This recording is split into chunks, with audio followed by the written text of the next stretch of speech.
25 साल पहले की बात है, जब मोबाइल नहीं हुआ करते थे। रिया नाम की एक लड़की सिटी कॉलेज में पढ़ती थी। वह बहुत सुंदर थी। कॉलेज का लगभग हर लड़का उसका दीवाना था। देखने में सुंदर होने के साथ ही उसका पहनावा और बोलने का तरीका निराला था। इसलिए वह सबकी चहेती थी और कॉलेज के टीचर भी रिया को पसंद करते थे, क्योंकि रिया पढ़ने में भी बहुत अच्छी थी। लेकिन वह अंदर से बहुत चालाक थी। उसी कॉलेज में पढ़ने वाला एक लड़का जिसका नाम अमन था, उसको बहुत प्यार करता था। वह भी पढ़ने और देखने में बहुत स्मार्ट था। दोनों एक दूसरे को देखकर मुस्कुराते और धीरे धीरे दोनों की बातें होने लगी। अमन को लगा शायद रिया भी मुझे बेहद प्यार करती है और मेरे साथ शादी कर लेगी। पर रिया काफी चालाक लड़की थी। वह सिर्फ अमन को अपना टाइम पास समझती थी। दोनों के बीच का यह प्रेम चलता रहा और कॉलेज के 5 साल निकल गए और एक दिन रिया अमन को बिना बताए कॉलेज छोड़कर चली गई। अमन उसको अपनी जान से भी ज्यादा प्यार करता था। अमन को उसके बारे में कुछ पता नहीं चला। अमन ने इधर उधर पता किया, लेकिन रिया का कोई पता नहीं चला। अमन सोचने लगा कि रिया बिना बताए क्यों चली गई। 2 महीने के बाद रिया फाइनल ईयर के पेपर देने कॉलेज पहुंची तो देखा कि उसके तो हाथों में लाल चूड़ा और मांग में सिंदूर भरा हुआ था। अमन यह सब देखकर सदमे में आ गया और आत्महत्या करने की सोच ली। अमन के दिमाग में तो एक ही बात बैठ गई कि रिया ने मेरे साथ ऐसा क्यों किया। मेरे अंदर ऐसी कौन सी कमी थी जो उसने मेरे साथ धोखा किया। रिया की दोस्त को यह बात मालूम थी कि रिया अमन से सच्चा प्रेम नहीं करती है, क्योंकि रिया जानती थी कि अमन बहुत गरीब घर से है। ऐसे गरीब लड़के से वह शादी नहीं कर सकती। अमन तो उसके लिए टाइम पास था। इस बात से रिया की दोस्त भी बहुत दुखी थी।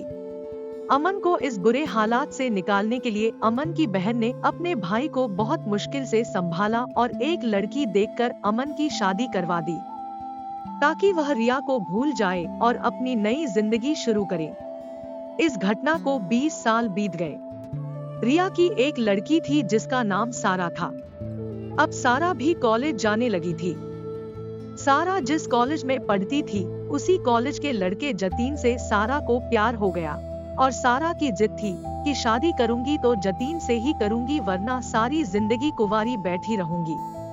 आखिरकार रिया को सारा की जिद के आगे झुकना पड़ा और जतीन के माता पिता से मिलने के लिए राजी हुई।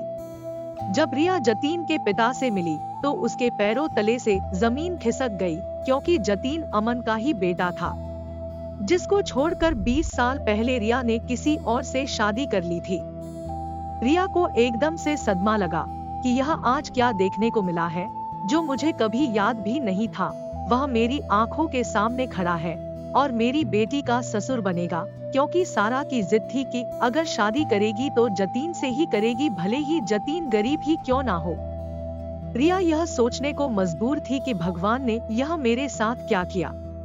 रिया ने सारा को समझाने की बहुत कोशिश की, लेकिन सारा इसी शादी के लिए अड़िग थी।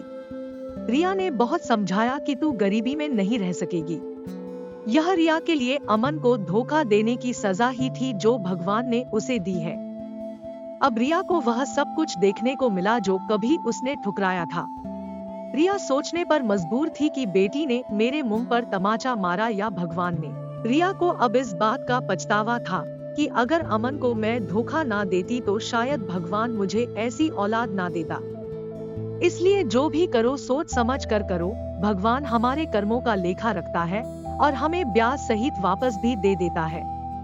कहानी से शिक्षा, हम चालाकी इंसान से कर सकते हैं, परमेश्वर से नहीं। भगवान हमारे अच्छे बुरे कर्मों का फल इसी जन्म में दे देता है।